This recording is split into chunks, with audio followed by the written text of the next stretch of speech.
What's good, everyone? OJ here. Welcome back to another video. Today, we're going to be talking about the impact of what's going on in Japan with the Nintendo Switch sales and if Sony made the wrong bet against Nintendo, because it definitely seems that way, the way that things are going at this point. But before we get into that, please make sure you hit the like button on this video if you enjoy the content. And if you're somebody new or if you just forgot, make sure you also subscribe as well. It really does help out the channel. Now, let's get into business here when it comes to the PlayStation 5's bet against Nintendo. So I've been looking at the Japanese sales for almost a decade at this point, guys. And I think that when you compare and contrast what happens in Japan compared to what's happening in the US and everything, there are like bumps and stuff, right? Like with Sony, there's been a lot of ups and downs. Nintendo's been fairly consistent, but obviously they had the big down with the Wii U, but a major high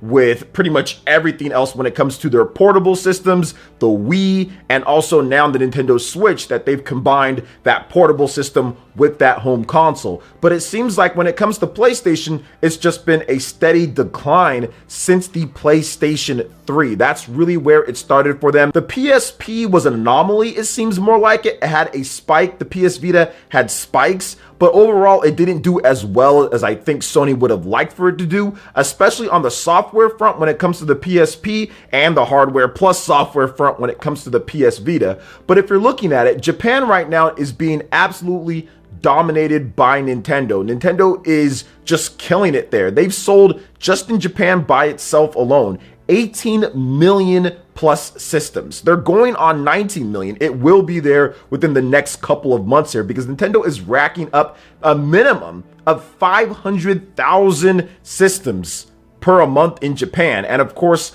the previous months with the holiday, they were doing absolutely incredible there for the holiday season. But going from this year, 2021, every single week, it's 100,000 units plus, almost hitting 200,000 in some cases. And we still have big games to go. We still have stuff like Super Mario 3D World plus Bowser's Fury, Bravely Default 2, and we also have Monster Hunter Rise is the huge one. So we're seeing these massive sales that you would see around holiday season or so. We're seeing that at the beginning of the year, and it's not slowing down. And if you look at the software, pretty much all Nintendo Switch, they're sweeping it across the board. There's even some weeks to where in the top 30 titles in Japan, 29 to 28 of them are all Nintendo Switch titles, ranging from first party to third party. So the question that's being posed here was interesting because it got brought up on the Spawncast, and one of the other panelists, Nate, said that he feels that Sony made a mistake in terms of betting against Nintendo or betting against Japan and kind of going all in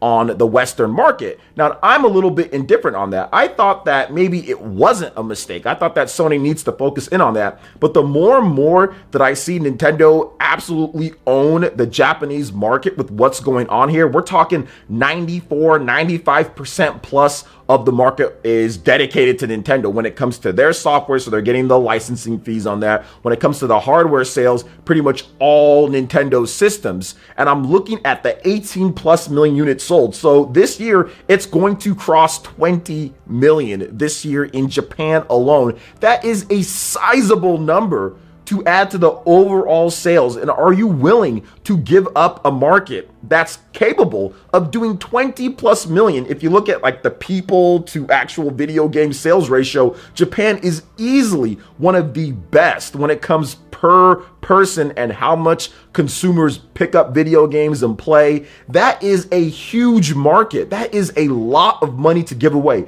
Can you make it up with the competition from PC and also Xbox and Nintendo? Because Nintendo's brand is global. It's not just dominant in Japan. It's very good in Europe, and it's dominant here in the West when it comes to the US as well. Can you give up that? Can you just say, okay, we don't really need this market anywhere near as much? Because that's what it seems Sony has done. And there's a number of reasons why Sony's done that. Obviously, we've heard about like some of the stuff like moving the confirm and cancel buttons, switching those around for Japan. That's something that's already a problem. The censorship for certain types of games, that's a problem as well. If you look at the types of games that Sony's making themselves, yes, Uncharted and Horizon and those games do well in the West, but what about the games for the Japanese gamers? What about the big PlayStation 5 games for them? There's essentially nothing. Demon Souls, Dark Souls, stuff like that. While it's popular in Japan, it does way better in the West. Of course, Japanese gamers are more into something like Monster Hunter, and of course, Monster Hunter Rise is coming out for the Nintendo Switch and not on PlayStation. And there's nothing else that Sony has kind of brought about to kind of give players that fix early in the life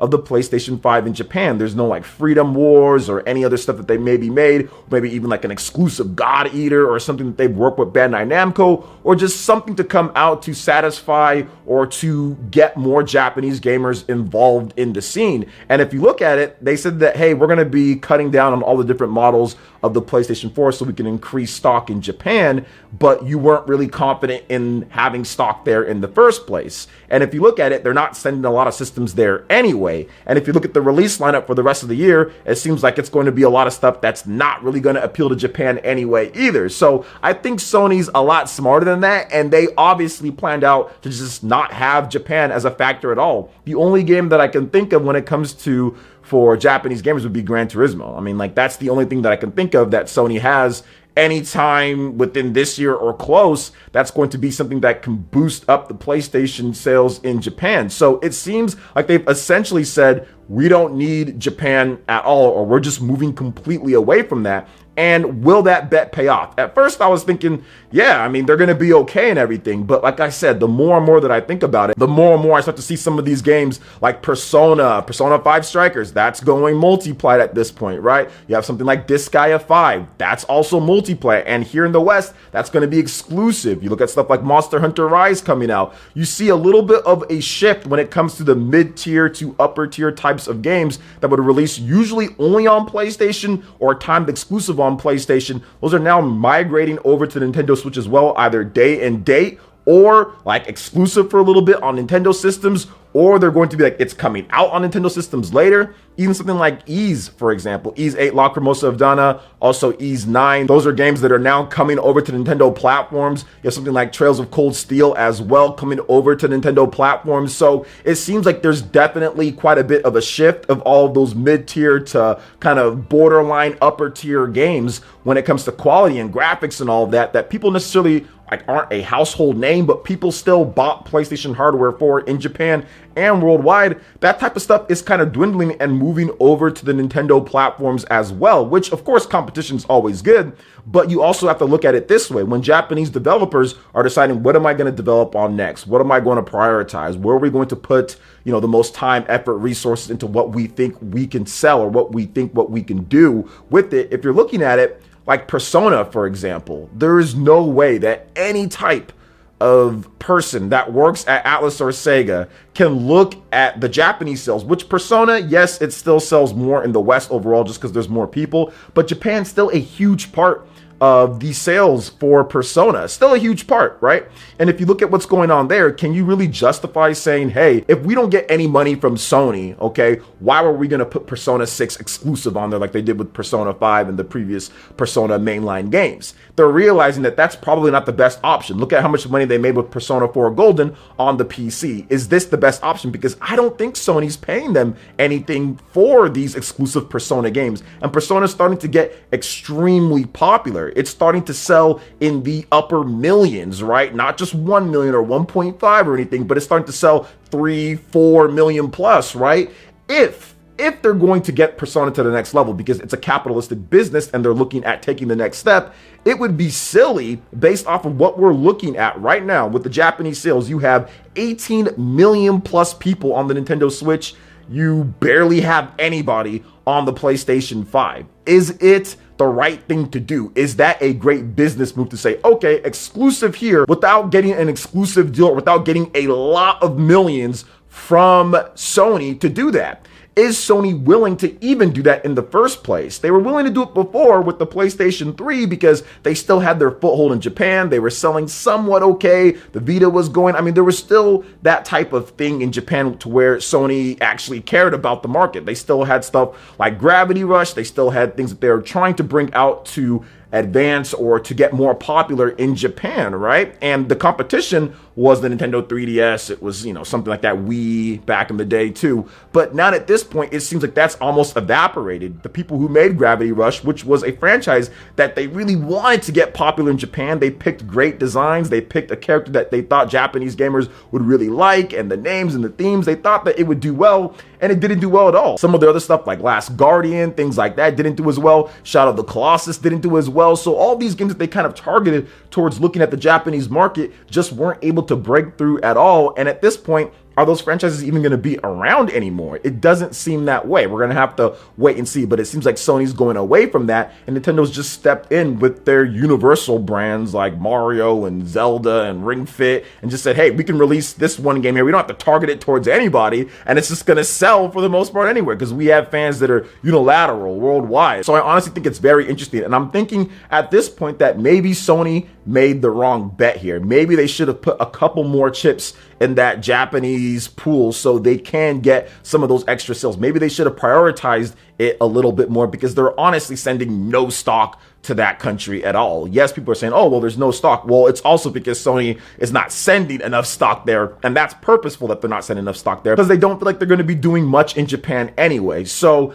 I'm going to say this. If we start seeing some of the big games like the Trails of Cold Steel, and we start seeing some stuff like Persona, and we start seeing some of these other big games that were usually PlayStation only or ported later over to Nintendo platforms, if those start being day and date or maybe even sometimes exclusive on a Nintendo Switch platform or a Switch platform going forward in the future, like if it's a Switch Pro or whatever the case is, right? I think that's definitely a L. I think that Sony probably made the wrong call on that, because having those type of games were kind of the buffers in between the big PlayStation games, and those were the type of games that got traction in Japan and got Sony to sell. At this rate, how they're selling, it's going to be very difficult for them to even cross anywhere near maybe 7 to 8 million units lifetime when it comes to the PlayStation 5. It's going to be very tough for them to do that, right? I mean, they barely got to 10 million, or they didn't even get to 10 when it comes to the PlayStation 4, and it's just been a downward trend since the PlayStation 3 in Japan. So it's definitely looking like they're going to have to do double to triple time